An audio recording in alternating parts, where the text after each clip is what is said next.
good afternoon po sa ating lahat. So, dumidilim na yung ating labas. Dahil nga 5:37 PM na.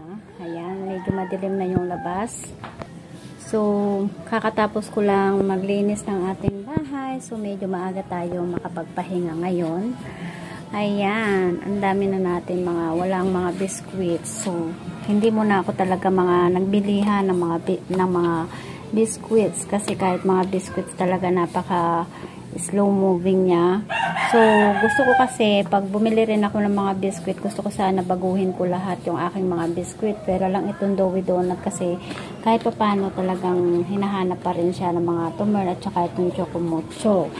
Ayan, gusto ko talaga mabago yung aking mga biscuit. So, hanggat maaari, gusto ko ipaubos ko muna siya yung ating mga biscuit bago ako magbili ng mga panibagong biscuits.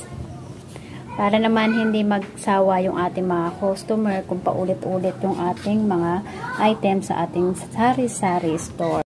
May natitira pa tayo dito na Rebisco Choco, isang peraso na lang siya. O diba?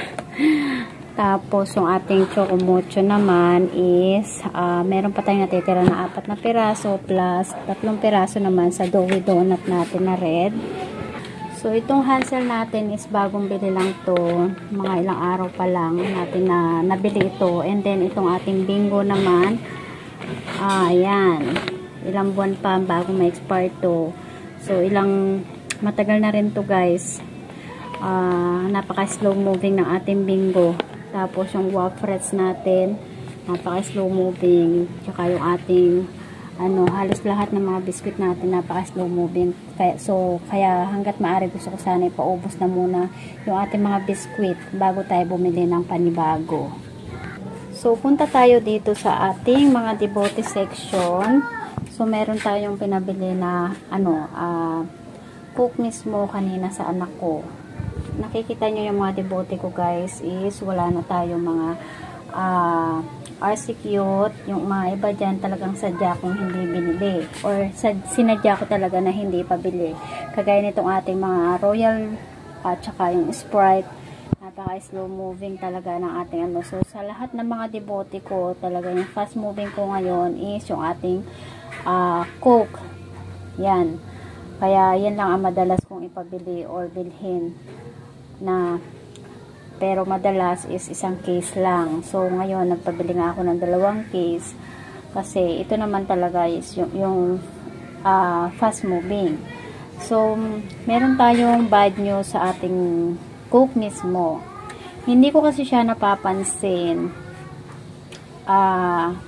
noong mga nakaraan na pabili ko sa aking anak, palibasa kasi hindi naman talaga akong bumibili.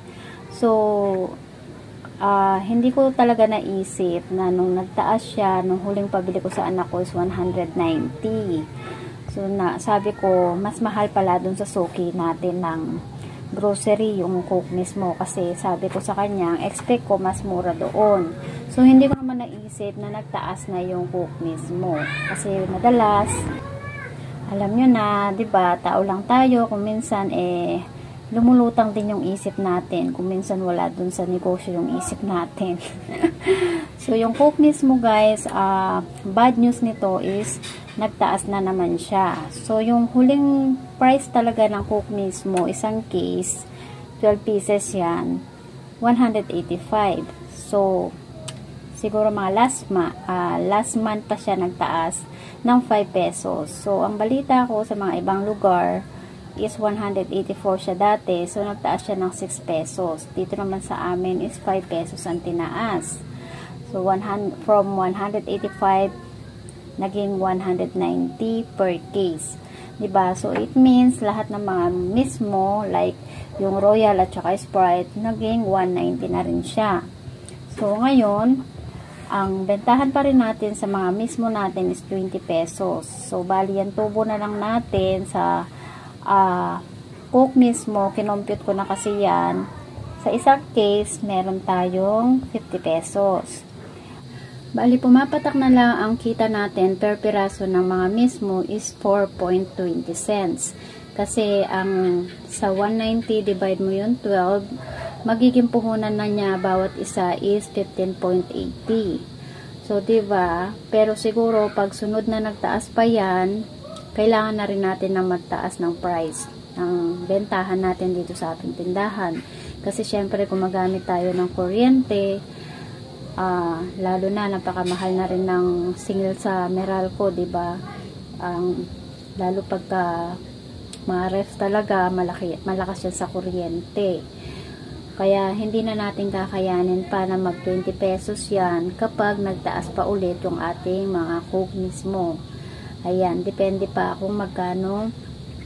Depende pa sa idadagdag nating presyo na bentahan natin sa itataas ng mga mismo. Ayan, o diba?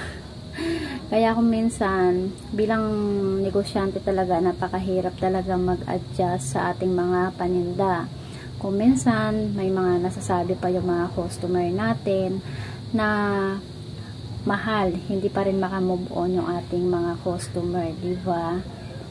Bilang negosyante kasi, marami pa rin tayong mga customer na mga nagtataka pa rin sa mga presyo ng ating mga binibenta.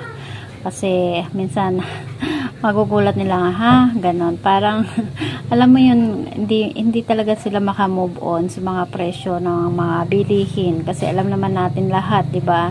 Na talagang nagtataasan lahat ng mga bilihin. Kaya bilang negosyante, napakahirap din sa amin na mag-adjust ng mga presyo ng aming mga binibenta.